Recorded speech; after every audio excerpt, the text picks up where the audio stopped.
Hello and welcome back to Science with Miss Allen.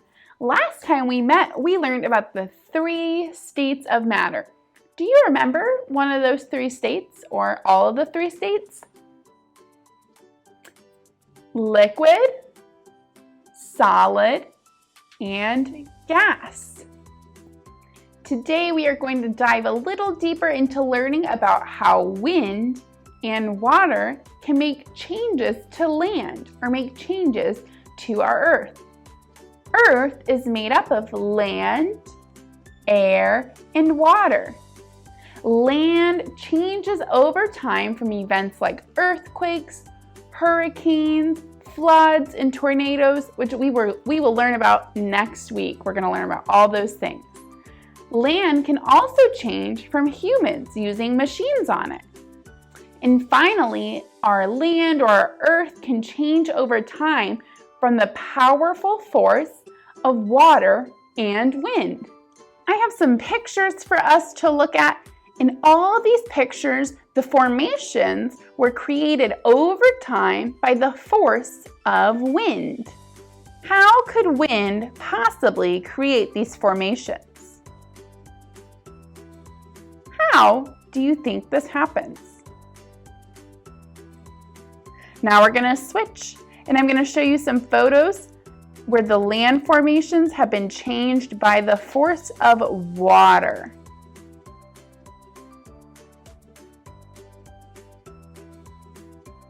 All right, we're going to play a quick game. I'm going to show you a photo, and I'd like you to think as you look at it. Do you think that this land formation was created by the power of water or by the power of wind?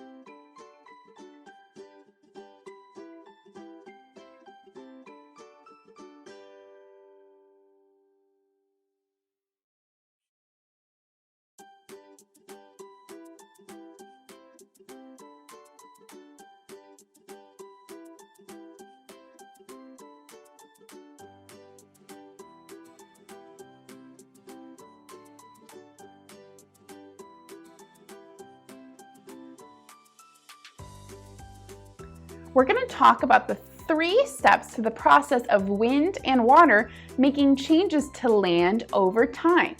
Those 3 steps are weathering, erosion, and deposition. I'm going to show you some images as we learn a little more about them. Weathering is the breaking down of rock or land. This can be done by the movement of powerful water over time, powerful wind over time, animals making changes to the land, and plants growing. As plants grow bigger, their roots push through the land and make changes. The next step is erosion, or the movement of the broken rock or broken land. The broken rock and land is moved by the power of water or wind. Finally, deposition. Deposition is the dropping off of the sediment or the broken up rock or land in a new place. This is where it ends up and it begins new formations. Next, I'm going to show you some photos, and we're going to talk about solutions that can be made to protect the land in these pictures. Here we have some solutions to erosion. Most of these solutions are for erosion by water.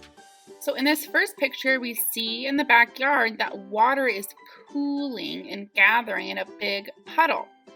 We can solve that problem by planting plants so that their roots soak up the excess water and there isn't any more gathering of puddles in the yard. So planting plants, trees, flowers, bushes that can soak up extra water can prevent water from gathering and eroding a yard or an outdoor space. Another way that we can prevent erosion is by doing a similar thing with gravel or rocks to prevent water from gathering on the sides of paths or roads. These are some photos of a solution to water erosion called terracing. Building terraces or different levels of land allows the prevention of strong water.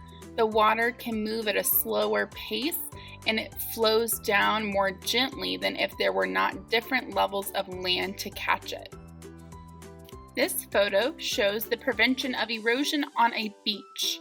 These sandbags are preventing the sand dunes from sliding down onto the beach. This week we learned that wind and water make changes to land over time. As you walk around your neighborhood or different places, see if you can find any evidence of wind or water changing the land around you.